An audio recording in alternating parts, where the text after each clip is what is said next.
룻기라바 제8편 헤세드의 열매, 구원의 계보. 안녕하세요. 고대의 지혜가 살아 숨쉬는 광야의 식탁에 오신 여러분을 환영합니다. 샬롬. 오늘 우리는 룻기라바 8편으로 여정을 이어가며 룻기의 감동적인 마지막 이야기를 묵상하고자 합니다. 타작마당에서의 밤 이후 보아스는 룻에게 약속한 대로 그녀의 고엘, 즉 기업물을 자의 책임을 다하기 위해 성문으로 올라갑니다. 그는 룻보다 더 가까운 친족에게 먼저 기업물을 기회를 주지만 그가 자신의 유업에 손해가 될 것을 우려하여 책임을 포기하자 보아스는 기꺼이 룻과 나오미의 구속자가 됩니다. 이들의 결혼을 통해 태어난 아기 오벳은 훗날 이스라엘의 가장 위대한 왕, 다윗의 할아버지가 됩니다. 랍비들은 이 아름다운 결말을 통해 절망 속에서도 피어난 헤세드의 열매가 어떻게 위대한 구원의 계보를 잇게 되는지 그 놀라운 섭리의 신비를 우리에게 가르쳐 줍니다. 먼저 오늘 지혜의 바탕이 될 하나님의 말씀을 듣겠습니다. 성경 룻기 4장 9절, 10절, 그리고 17절 말씀입니다. 보아스가 장로들과 모든 백성에게 이르되 내가 엘리멜렉과 기럯과 말론에게 있던 모든 것을 나오미의 손에서 산 일에 너희가 오늘 증인이 되었고 또 말론의 아내 모함 여인 룻을 사서 나의 아내로 맞이하고 그 죽은 자의 기업을 그의 이름으로 세워 그의 이름이 그의 형제 중과 그곳 성문에서 끊어지지 아니하게 하매 너희가 오늘 증인이 되었느니라 하니 그의 이웃 여인들이 그에게 이름을 지어 주되 나오미가 아들을 낳았다 하여 그의 이름을 오벳이라 하였는데 그는 다윗의 아버지인 이새의 아버지였더라. 아멘.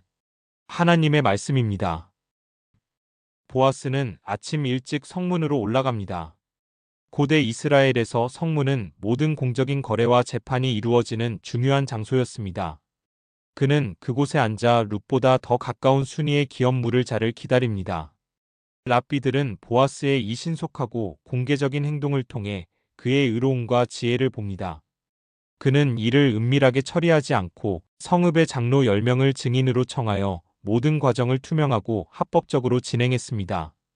첫 번째 기업물을 자가 나타나자 보아스는 그에게 나오미의 땅을 물을 의사가 있는지 묻습니다. 그는 처음에는 땅을 사겠다고 하지만 그 땅을 무르기 위해서는 죽은 말론의 아내인 이방 여인 룻과 결혼하여 죽은 자의 이름으로 기업을 이어주어야 한다는 말을 듣고는 자신의 유업에 손해가 될 것을 우려하여 포기합니다. 그리고 그는 자신의 신을 벗어 보아스에게 건네주며 권리 포기를 확증합니다. 랍비들은 이 신을 벗는 행위가 당시의 공식적인 계약 성립 의식이었다고 설명합니다. 동시에 미드라시는 이 행동을 나는 이 거룩한 의무를 감당할 자격이 없습니다라고 고백하는 겸손의 표현으로도 해석합니다. 이제 보아스는 장로들과 모든 백성 앞에서 자신이 엘리멜렉의 모든 기업을 무르고 모함 여인 룻을 아내로 맞이하여 죽은 자의 이름이 끊어지지 않게 하겠다고 위대하게 선언합니다. 랍비들은 보아스의 이 선언이 단순한 결혼 발표가 아니라 헤세드의 완성이자 구속의 약속이라고 강조합니다. 그는 개인적인 손해를 감수하고 무너진 한 가문을 다시 세우는 거룩한 책임을 기꺼이 짊어진 것입니다. 성문에 있던 모든 백성과 장로들은 보아스의 의로운 결정을 보고 그를 축복합니다. 여호와께서 내 집에 들어가는 여인으로 이스라엘의 집을 세운 라헬과 레아 두 사람과 같게 하시고 다말이 유다에게 낳아준 베레스의 집과 같게 하시기를 원하노라. 랍비들은 이 축복 속에 룻이 단순히 이방 여인이 아니라 이제 이스라엘의 위대한 어머니들인 라헬과 레아 그리고 다말과 같은 반열에 서게 되었음을 인정하는 의미가 담겨 있다고 보았습니다. 보아스는 룻을 아내로 맞이하고 하나님께서 그들에게 아들을 주십니다. 이 아이가 바로 오벳입니다. 여인들은 나오미에게 와서 찬송할지로다 여호와께서 오늘 내게 기업 물을 자가 없게 하지 아니하셨도다라고 말하며 함께 기뻐합니다. 그들은 이는 내 생명의 회복자이며 내 노년의 봉양자라고 말하며 룻이 나오미에게 7 아들보다 귀한 며느리라고 칭송합니다. 나오미는 그 아기를 품에 안고 양육자가 됩니다. 랍비들은 이 장면을 통해 나오미의 삶이 완전히 회복되었음을 봅니다. 텅 비어 돌아왔던 그녀는 이제 룻의 헌신적인 헤세드를 통해 가득 채워지는 축복을 경험하게 된 것입니다.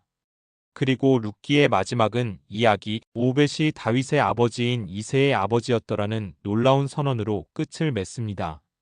흉년과 죽음, 절망으로 시작했던 이 이야기는 이스라엘의 가장 위대한 왕 다윗의 탄생, 그리고 궁극적으로는 온 세상을 구원할 메시아의 오심을 예비하는 위대한 구원의 역사로 마무리됩니다. 이방 여인 룻의 작은 헤세드가 이처럼 놀라운 축복의 통로가 된 것입니다. 이 고대의 지혜는 오늘날 우리에게 어떤 가르침을 줄까요? 첫째, 보아스의 모습은 우리에게 책임감 있는 사랑이 무엇인지를 보여줍니다. 그는 자신의 손해를 감수하면서까지 연약한 자의 기업을 무르고 가정을 세워주었습니다.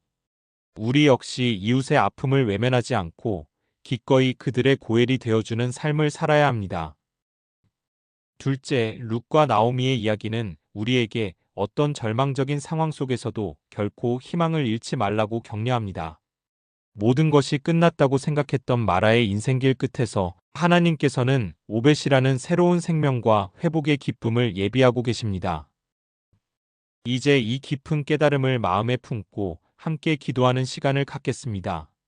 구속의 하나님, 절망 속에서도 신실하게 일하시어 슬픔을 기쁨으로 바꾸시는 주님의 놀라운 섭리를 찬양합니다. 저희에게 보아스와 같이 책임감 있는 사랑을 허락하사 고통받는 이웃의 기업물을 자가 되는 삶을 살게 하소서. 또한 저희가 나오미와 같이 인생의 쓴 잔을 마실 때에도 룻과 같은 헤세드의 사람을 통해 일하시는 주님을 신뢰하며 소망을 잃지 않게 하소서. 저희의 삶이 위대한 구원의 계보를 이어가는 작은 통로가 되게 하여 주옵소서. 우리의 영원한 고엘 되시는 예수 그리스도의 이름으로 기도드립니다. 아멘. 사랑하는 여러분, 이번 한 주간 여러분의 삶 속에서 보아스의 의로움과 룻의 헤세드가 풍성하게 열매 맺기를 축복합니다. 여러분의 작은 헌신을 통해 하나님의 위대한 구원의 역사가 이루어지는 놀라운 은혜를 경험하시기를 간절히 소원합니다.